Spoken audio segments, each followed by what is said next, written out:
Hello အားလုံးမင်္ဂလာပါအခုလူရောက်ရှိနေတာကတော့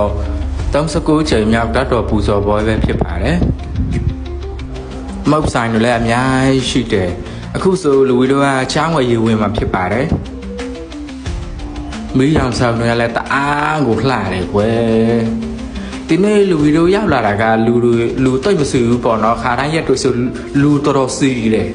တအားကိုစီလာလူတို့လေ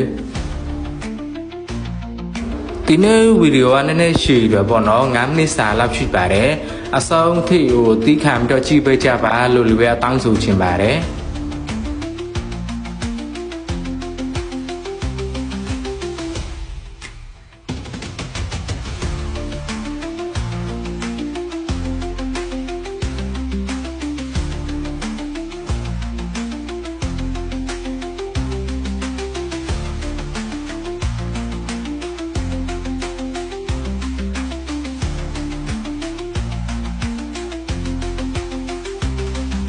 ခုဆိုလူရကျောင်းပေါ်ကိုရောက်လာပါပြီခဏကြာရင်ဖျားတတ်တော်တွေကိုရောဖျားရှင်တတ်တော်တွေကိုပါအကုန်ပြပြပြီးတော့မှဖြစ်ပါတယ်အခုလူရပြပေးထားတာကတော့ဖျားတတ်တော်နဲ့ဖျားရှင်တတ်တော်တွေပါဖျားတတ်တော်ထဲမှာဆိုရင်တော့3မျိုးရှိတာပေါ့နော်သွေးကနေကျွင်းကြံလာတဲ့သွေးတတ်တော်တွေပါမယ်နောက်တော့အယိုးကနေကျွင်းကြံလာတဲ့အယိုးတတ်တော်တွေပါမယ်နောက်တော့အသားကနေကျွင်းကြံလာတဲ့အသားတတ်တော်တွေပါမှာပေါ့နော်3မျိုးပေါ့သူကသွေးတတ်တော်ရဲ့အယိုးတတ်တော်ရဲ့အသားတတ်တော်ရဲ့ဆိုပြီး3မျိုးရှိတာပေါ့နော်နောက်တော့ဘုရားရှင်ဓာတ်တော်ထဲမှာဆိုရင်တော့ရှင်သီဝလိ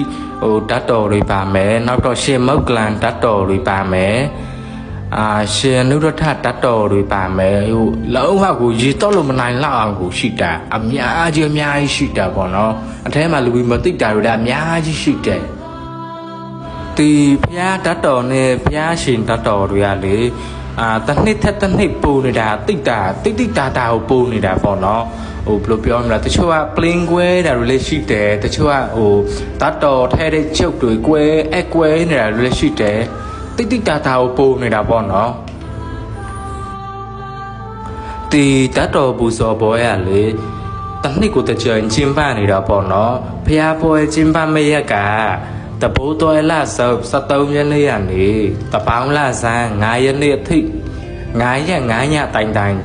ပူဇော်ပတ်တော်မှာဖြစ်ပါတယ်အခုဒီနှစ်ပါဆို39ချိန်မြောက်ရှိနေပြီပေါ့နော်ဖျားပွဲရလေတစ်နှစ်ထက်တစ်နှစ်လဲစီလာတာပေါ့နော်တစ်နှစ်ထက်တစ်နှစ်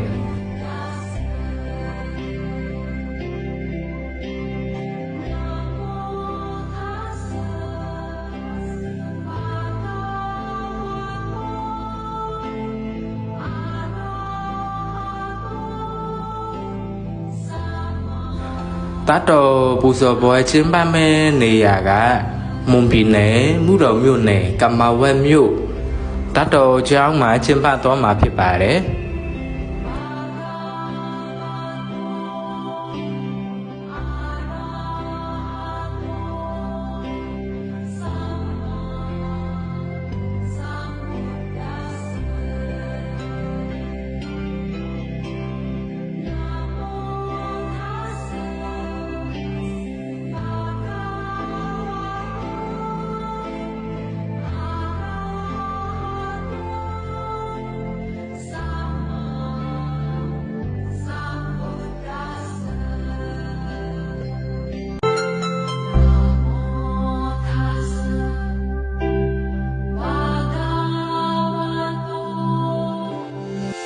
ဒါကစတုတိတာမန္တပါ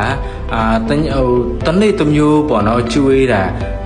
ဥမာတရက်ကမဟင်ကမနက်ဖန်ကအုံတို့ခောက်စောအဲ့လိုပေါ့တရက်ကိုတစ်မျိုးကျွေးတယ်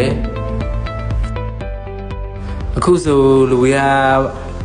ဖျားစီတန်းဘက်ကိုရောက်ရှိနေတာပေါ့နော်မောက်ဆိုင်တွေရောအတောက်ဆိုင်တွေရောအကင်ဆိုင်တွေအများကြီးရှိတယ်တော်လေးကိုစီတာပေါ့နော်ကဲဒီနေ့ဗီဒီယိုကဒီလောက်ပါပဲเนาะအဆုံးထိကြည့်ပြီးလို့ကျေးဇူးအများကြီးတင်ပါတယ်နောက်ဗီဒီယိုမှာပြန်တွေ့ကြမယ်เนาะဘိုင်ဘိုင်